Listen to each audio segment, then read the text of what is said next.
हाय फेप्लर्स, welcome back to my channel. Video को start करने से पहले अगर अभी तक आप में से किसी मेरे चैनल को सब्सक्राइब नहीं किया है तो प्लीज़ चैनल को सब्सक्राइब, वीडियो को लाइक और नीचे कमेंट करते हुए ज़रूर बताइएगा कि आज का ये पार्ट आप लोग कैसा लगा। तो चलिए let me love you again के नेक्स्ट पार्ट को स्टार्ट करते हैं। लास्ट पार्ट में हमने देखा था कि यहाँ पे वेसांग और विंग जब एक एम्प्लॉय को ये बोल रहे थे कि अब उसकी वजह से ना कंपनी में कुछ ज़्यादा ही तमाशे होने लगे हैं, यहाँ पे वायलेंस बढ़ने लगा है और साथ ही साथ यहाँ पे ना माहौल भी ख़राब होते जा रहा है, तो प्लीज़ उन सब चीज़ों को कंट्रोल करें। बट ये सारी चीज़ें ना लैन वांग जी ने सुन ली थी और लैन वांग जी ने विंग को ये सब कुछ बोलते हुए सुना था। तो वो इमिडिएटली बिना नॉक किए ही उनके कैबिन में पहुंच जाता है। पहुंचने के बाद वो उल्टा उसी को सुना के चले जाता है कि मतलब तुम भी तो बॉस हो, तुम भी तो उसे रोक सकते हो, एम्प्लॉय यहाँ पे काम करे या फिर अपने पर्सनल इश्यूज़ को संभाले। ये सारी चीज़ें वो बोल के यहाँ से जा चुका था। विंग और फेसांग एक दूसरे की तरफ बस देखे रह चुके थे कि ये क्या हुआ। मतलब ना कुछ जाना, ना कुछ पूछा, ना समझा, डायरेक्टली आके अपनी ओपिनियन बता के वो चला गया। जबकि सच ये था कि वो एम्प्लॉय जो है ना वो अपनी फैमिली में इकलौती कमाने वाली है। मतलब हस्बैंड उसका एकदम बेवड़ा किस्म का इंसान है, तो इस हिसाब से तो घर उसके हाथ पे है ना, वो कंट्रोल कर सकती है। मतलब ठीक है, बेबीज़ भी हैं पालने, घर में भी देखना है यार। जब बंदा अपनी बंदी को एक लिमिटेड उसमें पैसा दे सकता है, तो जब घर उसे ही देखना है, पूरा घर का काम उसे करना है, तो उसको अपने बंदे को पैसा देने की ज़रूरत ही क्या पड़ रही है कि वो फिर जाके उसी पैसों से शराब पी रहा है और यहाँ पे उसी के वर्क प्लेस पे आके वो तमाशा कर रहा है। तो यहाँ पे ना विंग और वेसांग ने पहले ही बहुत सारी कोशिशें कर ली है उसके हस्बैंड को रोकने की, बट यहाँ पे ये एम्प्लॉय खुद भी मतलब इस तरीके की सिचुएशंस में है कि यार क्या ही हो जाएगा। मतलब वो होते हैं ना कुछ लोग कि यार लो पियो आराम से, कोई दिक्कत नहीं है, मैं कमा रही हूँ या कमा रहा हूँ, ऐसा वाला। तो इसको भी कोई फ़र्क नहीं पड़ रहा था। इसलिए आज फाइनली इन दोनों ने मिलके इसकी क्लास ली थी कि यार अब ये बहुत ज़्यादा हो गया है, अगर ऐसा ही चलते रहा तो हम तुम्हें जॉब से निकाल देंगे। लेकिन ये सारी चीज़ें लैन वांग जी ने नहीं जानी। लैन वांग जी ने बस इतना जाना कि उस एम्प्लॉय का हस्बैंड यहाँ पे आता है, तमाशे करता है। लेकिन इसके पीछे विंग और वेसांग ने कितनी मेहनत की, कितनी बार उसको समझा दिया, कितनी चीज़ें उन्होंने कंट्रोल करने की कोशिश कर ली, ये जानने की कोशिश नहीं की। यहाँ पे मतलब जो थोड़ी बहुत चीज़ें विंग और लैन वांग जी के बीच में थोड़ी बहुत चीज़ें दिख रही थी ना सुधरते हुए वेसांग को, अभी ये जो हुआ उसको देखने के बाद तो उसे ऐसा लग रहा था कि शायद फिर से कुछ ना कुछ छोटी मोटी अप्स एंड डाउन्स तो होंगे ही। और हुआ भी, क्योंकि दिन का टाइम जब वो आया था तब लैन वांग जी लंच के लिए उन लोगों के साथ नहीं गया, उन तीन को अकेले ही लंच करना पड़ा। इवन वो अगर मीटिंग्स में भी आता तो विंग से ज़्यादा बात नहीं करता था, वो वेसांग से, वेनिंग से, इनसे मतलब कनेक्ट करने की कोशिश करता था। विंग की तरफ वो देखता तक नहीं था। कहीं ना उसके अंदर एक चीज़ हो चुकी थी कि विंग सच में कभी नहीं बदल सकता, वो अपने अलावा किसी और के बारे में सोच ही नहीं सकता। इसलिए वो विंग को जितना हो सके उतना अवॉइड करने की कोशिश कर रहा था।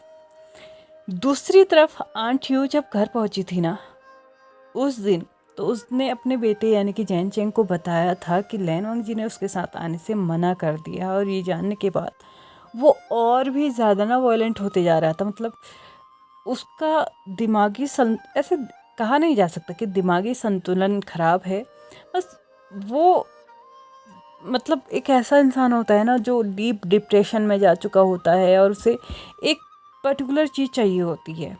और इस वक्त जैन चेंग के लिए वो लैन वांग जी था, उसे लैन वांग जी चाहिए था। वो अपनी मॉम की बात नहीं मानता है, क्योंकि उसकी माँ ने भी उसको यही बोला था कि वो उससे पर्सनली जाके ना मिले, स्पेशली उसके ऑफिस में तो ना ही जाए, लेकिन वो इस बात को नहीं मानता। और जब 2 हफ्ते लगभग आंटियों ने उसे रोक के रखा, तो अचानक से एक दिन जब उसे मौका मिला ना, तो वो खुद ही लैन वांग जी के ऑफिस में आ गया। इस बार रिसेप्शनिस्ट ने फिर से लैन वांग जी को कॉल किया और लैन वांग जी को लगा कि शायद कोई होगा, तो उसने ज़्यादा खोजबीन नहीं की, उसने उसको अंदर आने के लिए बोल दिया। लेकिन जब जैन चेंग अंदर गया तो ये देखने के बाद लैन वांग जी का तो खून खोल उठा था।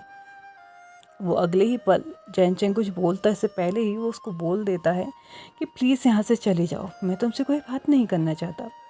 जैन चेंग अपनी नीज़ पे आके उससे बोलता है कि प्लीज़ मुझे एक मौका दे दो, मैं सब कुछ ठीक कर दूंगा, सब कुछ हम दोनों के बीच में एकदम वैसा होगा जैसा तुम चाहोगे। प्लीज़ एक बार मेरी बात सुन लो, एक बार मेरी लाइफ में वापस आ जाओ। लैन वांगजी इस बारे में कुछ भी बात नहीं करना चाहता था, कोई भी चीज़ों को मतलब वो सुनना नहीं चाहता था, समझना नहीं चाहता था, नहीं जानना चाहता, कुछ भी नहीं। वो बस सिर्फ इतना चाहता था कि जो उसने पीछे छोड़ दिया है वो छोड़ दिया है, अब वो उन्हें अपनी करंट लाइफ में, प्रेजेंट लाइफ में नहीं चाहता है। उसने जैन चेंग के लिए अपने कैबिन का दरवाज़ा खोल दिया बाहर जाने के लिए, लेकिन जैन चेंग बाहर तो आया, बट बाहर भी वो उसके सामने उसके पैर पकड़ के बस यही बोल रहा था कि प्लीज़ मुझे एक मौका दे दो। और यहाँ पे फिर से एम्प्लॉयज़ इकट्ठा हो चुके थे। लैन वांगजी सभी को देख रहा था, जैन चेंग को भी देख रहा था। जैन चेंग थोड़ा सा मेंटली डिस्टर्ब तो था, ये वो समझ चुका था, लेकिन अगर इस वक्त तो उसको थोड़ा सा भी सपोर्ट देता है, थोड़ा सा भी उसको संभालने की कोशिश करता है, तो शायद हो सकता है कि वो अपने दिमाग में कुछ और ही चीज़ पाल ले। इसलिए लैन वांगजी उसको इस वक्त कोई भी फॉल्स होप तो नहीं देना चाहता था, कोई गलत उम्मीदें नहीं देना चाहता था। इसलिए उसने बस उससे सिर्फ एक ही लाइन रिपीट करते रहा कि प्लीज़ यहाँ से चले जाओ, यहाँ पे तमाशा मत करो। जैन चेंग वक्त जाते जाते वो रोना भी स्टार्ट कर चुका था, और जैसे कि मैंने ऑलरेडी बताया वो हल्का सा मेंटली इलनेस उसमें थी, तो यहाँ पे वो चीज़ों को ना और ज़्यादा मतलब ऐसा होने लगा था जैसे कि कुछ छोटी मोटी चीज़ें उसके हाथ में आ रही थी, जैसे कि कुछ डेकोरेटिव सामान वहाँ पे रखा हुआ है तो वो उसको तोड़ने लगा था। लैन वांगजी उसको कंट्रोल करने की कोशिश कर रहा था, बट वो हो नहीं पा रहा था। अचानक से ये सारी चीज़ें देख के फाइनली फिर से विंग और वेसांग को वहाँ पे आना ही पड़ता है। हालांकि उन्होंने देख लिया था, उन्हें पता था कि जैन चेंग यहाँ पे आया हुआ है और वो तमाशा मचा रहा है, लेकिन वो कुछ नहीं बोलना चाहते थे क्योंकि इस वक्त वेसांग ने उसको रोक के रखा हुआ था विंग को, क्योंकि ऑलरेडी उसने देख लिया था कि उन दोनों के बीच में सिचुएशन कैसी है। तो यहाँ पे वो नहीं चाहता था कि लैन वांगजी और ज़्यादा बुरा या फिर गलत विंग के बारे में सोचे, तो उसने उसको रोक के रखा हुआ था क्योंकि उसे ऐसा लग रहा था कि लैन वांगजी इस सिचुएशन को संभाल लेगा। लेकिन फाइनली उन दोनों के बीच में आना पड़ता है। वेसांग ने जैन चेंग को बहुत टाइटली पकड़ लिया था। वो उसको अब जो और ज़्यादा डिस्ट्रॉयनेस वहाँ पे करने वाला था ना, डिस्ट्रॉय चीज़ों को करने वाला था, उसको वो रोकने के लिए उसने उसको टाइटली पकड़ लिया था। और भी उसके सामने आते हुए गुस्से भरी आवाज़ में बोलता है कि क्या कर रहे हो तुम, तुम्हें पता भी है तुम कहाँ पे खड़े हो, तुम अपने ऑफिस में नहीं हो। विंग बोले जा रहा था, बट जैन चेंग की नज़रें सिर्फ और सिर्फ विंग पे थी। उसने बहुत स्ट्रगल के साथ अपने आप को वेसांग की ग्रिप से छुड़ाया। उसके बाद विंग के पास जाते हुए उसके आर्म्स को टाइटली पकड़ते हुए बोला, तुम विंग तुम मेरी हेल्प करोगे ना, बोलो ना इसे कि ये मेरी लाइफ में वापस आए। ये मेरी बात ही नहीं मान रहा है, मुझे पता है तुम्हारी बात मानता है, इसे बोलो ना कि अब तुम इससे प्यार नहीं करते, मैं उससे प्यार करता हूँ, मैं उसे खुश रख सकता हूँ, उससे बोलो कि प्लीज़ मेरी लाइफ में वापस आए। वो इस जगह में तुम्हारी वजह से आया है, मुझे पता है, मैं कुछ नहीं जानता, तुम उससे बोलो कि तुम उसे मेरी लाइफ में वापस भेजो। यहाँ पे जैन चेंग बिल्कुल ऐसे बिहेव कर रहा था जैसे कि विंग और लैन वांगजी दोबारा से एक साथ हैं, और मतलब जो कुछ भी है चीज़ें थोड़ी बहुत यहाँ पे दूसरों को दिखने लगी थी। और ये देखने के बाद एम्प्लॉयज़ को ऐसा लग रहा था कि क्या मतलब कैसी बातें कर रहा है। ऑफकोर्स उन्हें लैन वांगजी और विंग के बारे में कुछ भी नहीं पता था।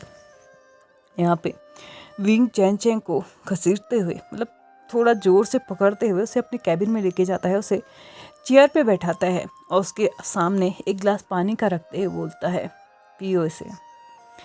जैन चेंग पूरी तरीके से मेंटल नहीं था, उसकी हल्की सी मतलब डिप्रेशन की वजह से थोड़े थोड़े उससे मतलब झटके टाइप के आते थे कभी कभार, और इस वक्त वो थोड़ा बहुत ठीक अपनी कंडीशन में हो चुका था। तो उसने पानी पिया, उसके बाद विंग की तरफ देखते हुए बोला, प्लीज़ ऐसा मत करो, मैं प्यार करता हूँ उससे, मैंने शादी की थी उससे, तुम्हारी वजह से हम दोनों की लाइफ स्पॉइल हो रही है, क्या तुम उसे छोड़ नहीं सकते, क्या तुम उसकी लाइफ से जा नहीं सकते।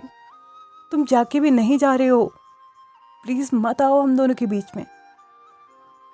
विंग ने एक चेयर को अपने पास खींचा और यहाँ पे जैन चैंग के सामने बैठते हुए उसकी आंखों में एकदम एक डीप कनेक्शन बनाते हुए जैन चैंग से पूछा, क्या तुम सच में उससे प्यार करते हो? अगर तुम उससे प्यार करते ना तो तुम्हें यहाँ पे प्यार की भीख नहीं मांगनी पड़ती।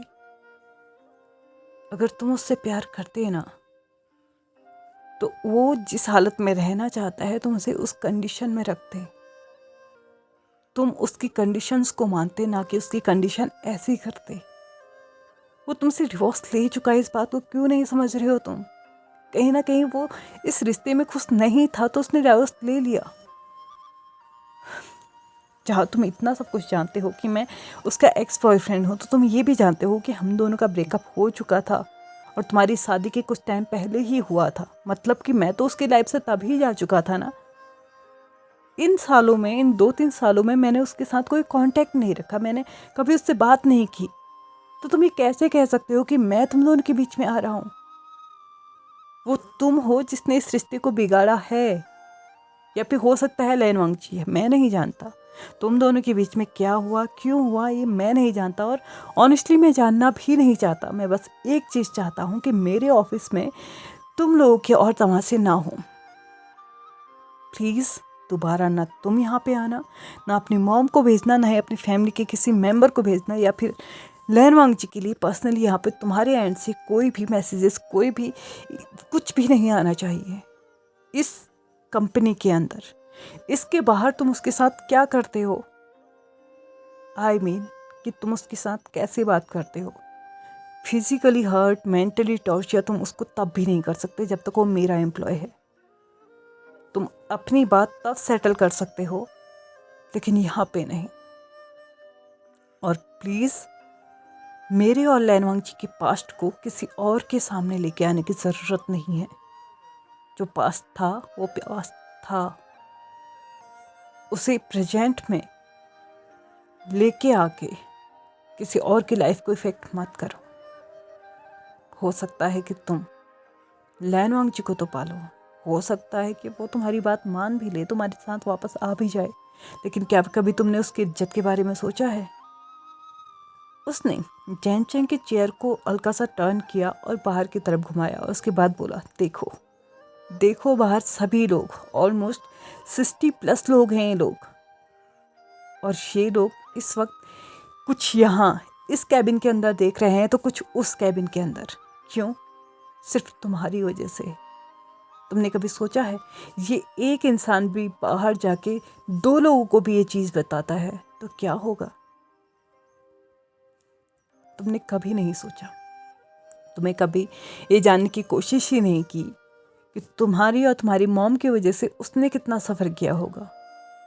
आज तुम सफ़र कर रहे हो, तुम अपनी लाइफ में प्रॉब्लम्स फेस कर रहे हो, तो तुम उन प्रॉब्लम्स का सॉल्यूशन चाहते हो, लेकिन तुमने कभी ये सोचा कि उसके प्रॉब्लम्स का सॉल्यूशन किसके पास था? तुम्हें रिश्ता बचाना था तो तब बचाते, तुम्हें रिश्ता बचाना था तो डिवोर्स नहीं देते, उससे क्लियर नहीं होने देते। लेकिन अब जब वो अपने लाइफ में आगे मूव कर चुका है तो उसे करने दो। अगर तुम्हें उसके साथ रहना है तो उसके दिल में जगह बनाओ, ये जोर ज़बरदस्ती मत करो। और मेरे ऑफिस में आके तो ये तमाशा बिल्कुल मत करना। मैं इस बार शांति से समझा रहा हूँ, कहीं ऐसा ना हो कि अगली बार मैं भी एक हार्ड एक्शन ले रहा हूँगा। फ़िलहाल के लिए तुम इस कंपनी से बाहर जा सकते हो, क्योंकि मुझे नहीं लगता कि इस कंपनी में तुम्हारी कोई ज़रूरत है। तुम्हारी भी एक अच्छी खासी कंपनी है तो उसे जाके संभालो। कहीं ऐसा ना हो कि तुम्हारे इस पागलपन में तुम जो चीज़ें खो चुके हो उनको समेटने के चक्कर में वो भी खो जाओ जो तुम्हारे पास अभी है। और रही बात बाकी चीज़ों की, ये मत समझना कि तुम्हारे बारे में मुझे कुछ पता नहीं है। मैं बस बोलना नहीं चाहता, तो अच्छा होगा कि मेरा मुंह मत खुलवाओ। जा सकते हो यहाँ से। ऐसा कहते हुए उसने जैन चैंग को चेयर से उठाया, कैबिन का दरवाज़ा खोला और उससे बाहर जाने का इशारा किया। Of course Chan Chang, Lan Wangji, Wing और कुछ और भी लोगों की ज़िंदगी आपस में उलझी हुई है, तो इन लोगों को तो एक दूसरे के बारे में पता होगा ही ना। लेकिन वो क्या बात है ये हम जानेंगे आगे। लेकिन इस वक्त विंग जो है ना, वो लैन वांगजी के लिए भी थोड़ा वरीड था। ऑफ कोर्स इस कंपनी में आने के बाद दूसरी बार ये तमाशा हो चुका है, तो वो नहीं चाहता था कि लैन वांगजी बिल्कुल ऐसा फील करे कि यार ये क्या चीज़ हो रही है, उसकी वजह से कंपनी में ये तमाशे हो रहे हैं, ये कुछ भी ऐसा। तो उसने अपने कदमों को ना लैन वांगजी के कैबिन की तरफ बढ़ाया, जहाँ पे ऑलरेडी वेसांग, वेनिंग और लैन वांगजी तीनों बैठे हुए थे। और लैन वांगजी अपने हेड को डाउन करके वहाँ पे बैठा हुआ था। और वेसांग अपनी बातों को कंटिन्यू करते हुए बोलता है, देखो लैन वांगजी, मैं जानता हूँ जो कुछ भी हुआ है वो तुम्हारे हाथ में भी नहीं है, लेकिन जैसे कि तुम जानते हो ये एक कंपनी है, यहाँ पे बहुत सारे लोग काम करते हैं। अगर ऐसे ही तमाशे रोज़ होते रहे तो हम क्या ही चीज़ों में फोकस कर पाएंगे। हमारे इस कंपनी को 1 से 1.5 साल ही हुआ है, ज़्यादा टाइम नहीं हुआ है। हम इसे ऊंचाइयों में लेके जाना चाहते हैं, हम इसे कुछ ही दिनों में बंद होता हुआ नहीं देखना चाहते। तो अच्छा रहेगा कि अपने पर्सनल मैटर्स को तुम अपने पर्सनल तरीके से सुलझाओ ना। क्यों उन प्रॉब्लम्स को, उन मैटर्स को तुम इस कंपनी तक आने दे रहे हो? मैं रिक्वेस्ट करता हूँ तुमसे, प्लीज़ प्लीज़ ऐसा कुछ मत करो जिसकी वजह से हमें ही तुम्हें एक टर्मिनेशन लेटर देना पड़े। मैं नहीं चाहता कि ऐसा कभी हो। तो प्लीज़ कोशिश करो कि तुम्हारे इन लॉस या फिर तुम्हारा एक्स हस्बैंड या फिर कोई भी रिलेटेड जो कि तुमसे कनेक्ट करता था या फिर तुम्हारे पर्सनल मैटर्स पे इस तरीके से इशू लेके यहाँ पे आए और तमाशा बनाए, वो यहाँ पे दोबारा हो। मैं पर्सनली, प्रोफेशनली, किसी भी तरीके से समझ लो, मैं तुमसे कह रहा हूँ। विंग भी इस बात को सुन रहा था। वो नहीं चाहता था कि ये बात इस वक्त हो। तो यहाँ पे उसने वेसांग को रोकते हुए बोलता है, वेसांग। तो यहाँ पे वेसांग बोलता है, मुझे पता है मेरी जगह पे तुम होते तुम यही करते, और मैं कुछ गलत नहीं कर रहा हूँ। मैं मानता हूँ, मैं लैन वांगजी को पहले से जानता हूँ और कहीं ना कहीं हमारी रिस्पॉन्सिबिलिटी बनती है कि हम उसे सपोर्ट करें। लेकिन सॉरी, मैं अपने प्रोफेशन के लिए ये रिस्क नहीं ले सकता। इसके हस्बैंड के लिए ऐसी कंपनी, छोटी मोटी कंपनी नॉर्मल बात होगी, लेकिन तुम और मैं जानते हैं हमने इस कंपनी को यहाँ तक पहुँचाने में कितनी मेहनत की है। बिना किसी के हेल्प के हम यहाँ पहुँचे हैं। मैं आगे बढ़ना चाहता हूँ। मैं वापस से उसी जगह पे नहीं जाना चाहता जहाँ पे हम 1.5 साल पहले थे। और तुम भी इस बात को समझ लो लैन वांगजी। एज ए फ्रेंड तुम्हें जितना सपोर्ट चाहिए होगा मैं दूंगा, मैं करूँगा, लेकिन इस कंपनी से बाहर, इस कंपनी के अंदर मैं तुम्हारा बॉस हूँ। और ये मैं तुमसे बोल रहा हूँ कि प्लीज़ तुम्हारे पर्सनल मैटर्स की वजह से मेरी कंपनी में कोई इफेक्ट नहीं होना चाहिए। लैन वांगजी विंग को देख रहा था, जैसे कि उसकी नज़रें विंग से ये बोल रही हो कि भले ही ये सारी बातें वेसांग बोल रहा है, लेकिन बातें ये तुम्हारी हैं।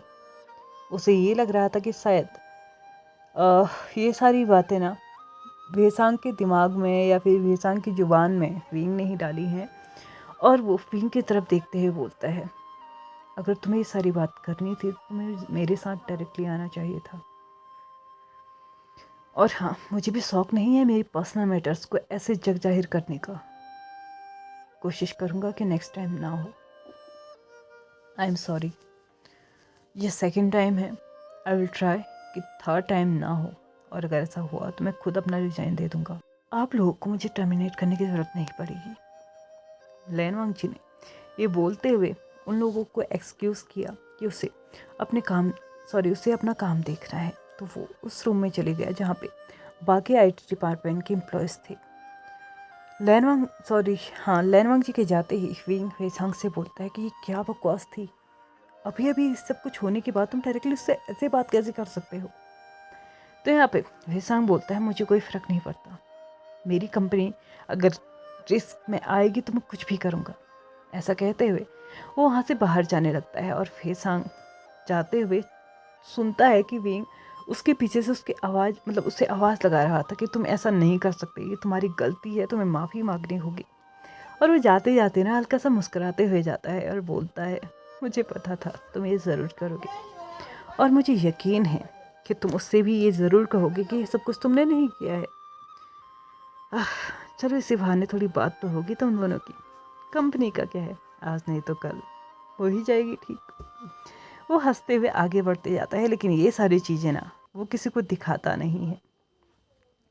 लेकिन क्या वेसांग की हुई ये, मतलब ऐसी छोटी मोटी सी हरकतें, ऐसी छोटी छोटी सी मेहनतें रंग लाएंगी? क्या लगता है आप लोगों को? प्लीज़ कमेंट में मुझे ज़रूर बताइएगा। तो चलिए आज के पार्ट को हम यहीं पे ख़त्म करते हैं। वीडियो पसंद आए तो please like share subscribe and comment करते हुए जाइएगा। और हाँ, कल से आप लोगों को ना श्यांगवान मोमेंट्स बहुत ज़्यादा देखने को मिलेंगे। तो चलिए आगे मूव करते हैं।